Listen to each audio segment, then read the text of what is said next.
كابزي بمقصل فلامي تحسو نمبر تحسو قلحتا يكون أبناء لومي تحسو قلحتانا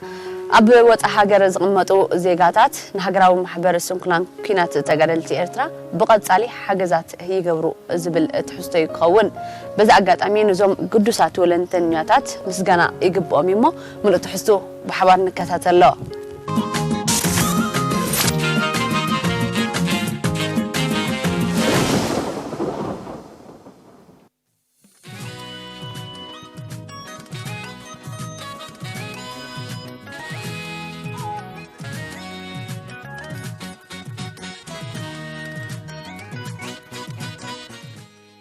نحنا دمغينا غبونايو كونغبرو زلنا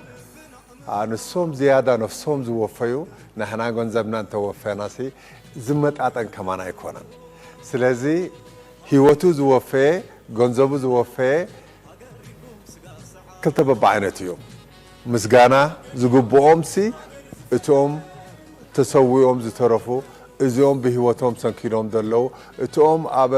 دوباتات إرترا وتهدرات أبناء ستة محلاو دلو إزيوم كم زيوم زلو نقوم يقني النخلبل بوم نحبن بوم نقرع نحنا جنسي نشتو حنتي نتعب أبسن كيلو يناجينا دلنا متحجز بهل حزب إرترايو حزب إرترا أب جزيرة هوان سببان أب نحد حدو نتحججزه اتزولون زي بلو كوتات أميو كي حدر نخيلو سرح زلون حزبيوم أب وان مخته كورونا فيروس أو شتنو زانزر كبز بإرترا زرئيو زلو متحجازن حاليوتن فغرن دما نزي زنصبارقيوم أزي توفيت زي إمبار كاب جزين أو جزي إنا تخلعن كاب عبيتي سجيرو نابنا أشتو ولدو كسجاجر بقعي زلوم أبزنا لهم مدب قلحتا أبستفلالي هجرات علم زغموت إرتراوان بمنجدي بالتوك تراي زفالتو بحبر كوينوم زأكبو جنزب نهجراوي محبر حربنها سنكلان كينات إرتران سدرا سواتن زغبرو أبركتو زدسس كخونيو سناي مكتتال فقر هاجر لبونات فيو بأكل منفس زوفيت سقبو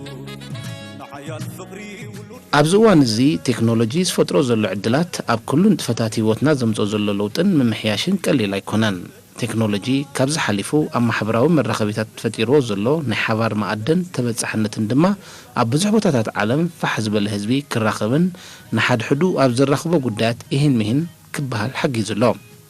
حد خابز تكنولوجي زي بالتوكيو زي تكنولوجي زي نقنع علامة نزدك أمولو سب زعبي ربحة زهبيوم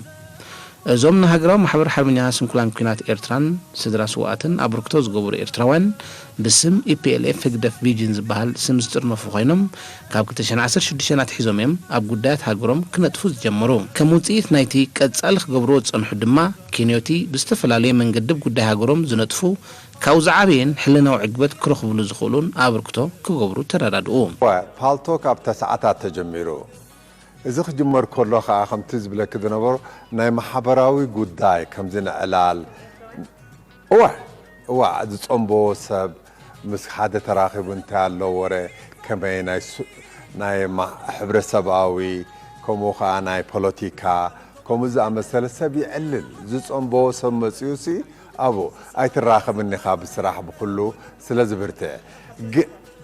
كاب تسعة جميرو جن إذا ما حبر إذا EPLF ده فيجنسي كاب تحادة جروبه زنا برا تفليا حسابا إذا خط الناس كله خا كاب توم كالوت كفلو يخلو رأي نيروم ترى أي خا نعدم حجازيو كمنا برو خاتنا توم قم نجرتنا توم رأي نعبه مسكده بزحات صعب تخرج بداليوم بب جروبهم مشيت أبتي بالتوك الزاربو كيوم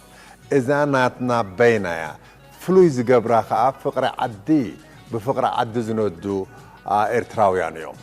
بعذابا بوليتيكا انتهى جبركم دولو بزح نجارات الزاربو اللو مدرخيو إذا مدرخ إذا خا زربت راي كيكون ناب حجز نغيره إلهم ناب حجز يتغيروا سلزي تا حجزات كالايسا داغ مزفتوس نايدك سواتن نايتقادلتن كم أخذ صقمهم እዞም ሃገራውያን ኣብ ማኣዲ ፓልቶክ ብዝተፈላለዩ ስማትዮም ዝፋለጡ ኪንዮስምን ኤርትራውያን ምዃኖምን ሓበራዊ ዕላማን ራእን ዘለዎም ግና ገጽ ንገጽ ተራኺቦም ዝፋለጡ ይኮኑን ብኸመይ ዳ ክንድዚ ዝኣክል ገንዘብ ኣኪቦም ዝብል ሕቶ ክመጽእ ይኽእል እዩ ኣብ ኢንግላንድ ዘይፈልጠኒ ሰብ ይሂቡን ገንዘብ ዝሃበኒ ወኪል የጥራሕ ስለዝተባሃልኩ ኣብቲ መዋዓውዒ ፌስቡክ ወይ ከዓ ኣብ ዩቲዩብ ሽመይ ተፀዊዑ ኤርትራን ሌዲ ተባሂለ ቴሌፎነይ ስለተዋሃበ ኣይፈልጡንን እዮም ቶም ሰብ ምሳይ ዝነብሩ ደው ፈፂሞም ኣይፈልጡንን ካብኦም ሓሙሽተ ዝኾኑ ከማን ኣይፈልጡንን እዮም ደው ኢለ ሃቡን ዝበልኩ 5-6 ኮይኖም እዮም ዝፈልጦም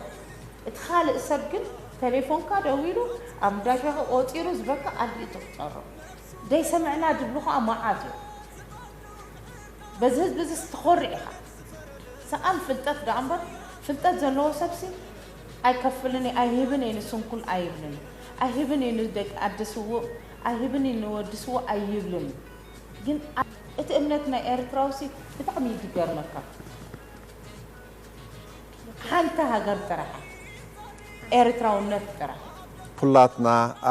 ኣዴታት ኣለዋና ናይ ብተፈጥሮ ካብ ኣዴይ ተወሊደ ካብ ኣዴይ ከተወሊድኪ ግን ሓንቲ ኣደ ደላትና ንኩላትና ትጠምረና ክንደይ ደም ዝፈሰሰላ ኤርትራ ትበሃል ኣደ እያ እዛ ኣደ ዘ ኤርትራዊ ኮይኑ ከዓ ብስምዒት ነዚ ንብሎ ዘለና ሓገዝ ንደቂ ስዋኣት ኮነ ንስንኩላን ኮነ ኤርትራዊ ኮይኑ ዘይስምዖ ሰብ የለን እዚ ክብል ከሎ ከዓ እቲ እምነት ከመይ ገይሩ ንሳስ ተቐቢላ ኣብ ዘይትፈልጦ ሰዳ ተሓደ ተቐቢሉ ንኣይ ሂቦም ንሒዞ መፅእ ንኣይ ሂቦማ ብሓደ ኣውፂናሲ እቲ እምነት ከይ በኻበይ መፅኡ ምጥላም ከይ ኣይህሉን ዶ ዝብል ዓይነት ሓሳባት ኣብ ሓንጎልኩምን ወይ ኣብ ሓንጎለይ ክህሉ ይኽእል ግን እዚኦም ኤርትራውያን ኣነ ዝፈልጦም ዋላ ገጾምን ሽሞምን እንተዘይፈለጥኩ ሓደራ ኣለዎም እቲ ሕድሪ ከዓ ሕድሪ ስዋዓት ነዛ ዓዲ ኢሎም ህይወቶም ዘጥፍኡ ሕድሪ ስንኩላን ነዛ ዓዲ ኢሎም ዝሰንከሉ ሕድሪ እቶም ኣቦን ኣደን ኣብ በራኻታት ደቆም እናኸዱ ተቐትሉ ሕድሪ እቲኦም ብህይወቶም ዝነደዱ በዓለይ ዝመስከርክዎ ከም በዓል ዖና ዓይነት ስለዚ እዚኦም ኤርትራውያን እምነቶም ብምንታይ ተጠሚራ ወይ ብምንታይ ተኣሲራ ሕድሪ ኣለና ሕድሪ ስዋዓት ሕድሪ ኣለና ሕድሪ ስንኩላን እዚ ከዓ እምነትና ጠሚሩ ዘሎ ቃል ክዳን እዩ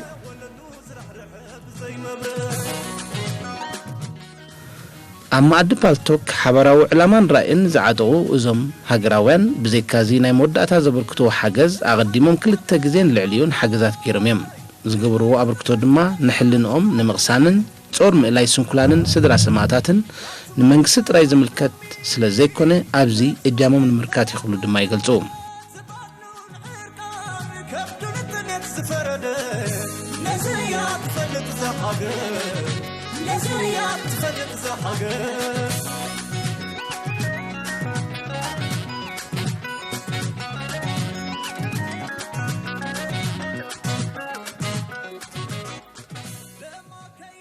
ኣብዘን 3 ዓመት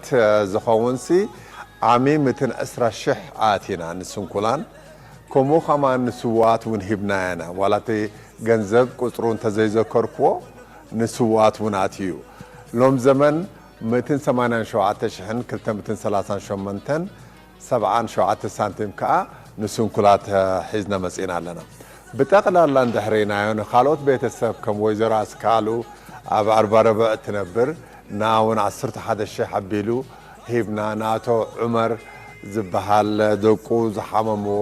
ከምኡ 17,000 ይመስለኒ ስለዚ እቲ ገንዘብ ተደማሚሩ ሕጂ ዝመፅእ ዘሎ ንወይዘሮ ፅጌ ከምኡ ዝኣመሰሉ ቅንዓት እዩ ቅዱስ ቅንዓት ክሓድረና እንድሕሪ ኮይኑ ከዓ ካልእ ሰብ ዝገበሮ ካብኡ ተማሂርና ንሕና እውን ከምኡ ክነበርክት ኣለና እናበልና ንገብሮ ዘለና ነገር እዩ ስለዚ ኢፒኤልኤፍ ግደፍ ቪዥን ከምዚታት ዓይነት ነገር ምስተነ ቅዱስ ቅንዕና ይሓድሮም እሞ ብገንዘብ ገይሮም ከዓ ነቶም ዝግብኦም ከዓ ወፈያ ክገብሩ እቲ ካልእ ኤልሳ ኢላቶዮም እዚኦም ሲ ሰሎኦም ኮርዒና ሰሎኦም ተበርጢጥና ደረትና ነፍሕና ንኸይድ ዘለና ንሶም ኣብ ሳሕልን ኣብ ደቡብን መይቶም ንኣና ናጽነት ከውፁ ገሊኦም ካእሶም ኩሉ ንሕናሲ ብሰለዎም ዝኮርዓናሲ ዘይንሕግዘሉ ናትና ተራ እንታይ ወይ ግበረሉ ወይ ንገረሉ ሕጂ ዘድልዮም ነገር ክንገብረሎም ከዓ ናትና ግቡእ እዩ እዚ ከዓ ናይ ሕልና ነገር እዩ ኩሉ ኤርትራዊ ከዓ ክሳተፍ ኣለዎ ናይ ሃገራውያን ኤርትራውያን ውዳቤታት ኣብ ፓልቶክ ቀጻሊ ኣብ ጉዳይ ሃገሮም ዝገብርዎ ዝያዳ ንጥፋት ክኾኑ ሓገዝቲ ጥራይ ዘይኮኑ ሰባት ብምዕዳም ኩነታት ሃገሮም ዝፈልጥሉ ኣብ ንሓድሕዶም ዝላዘብሉ መድረኽ እዩ ማዕድ ፓልቶክ ኢፒኤልኤፍ ህግደፍ ቪዥን ድማ ቀጻሊ ኣብዚ ጉዳይ እዚ ብምንጣፍ ንቕሓታ ምብራኽ ዝሕግዙ ንጥፈታት ይካይዱ እዮም በዚ መንገዲ ዝቢሎም ድማ ምራኽ ብዙሃን ሃገርና ዝቐርቡ ውልቀ ሰባት ንዘጋጥሞም ፀገም ንምፍታሕ በብዓቕሞም ክሕግዙ ከም ዝፈተኑ ከይገለጹ ይሓልፉን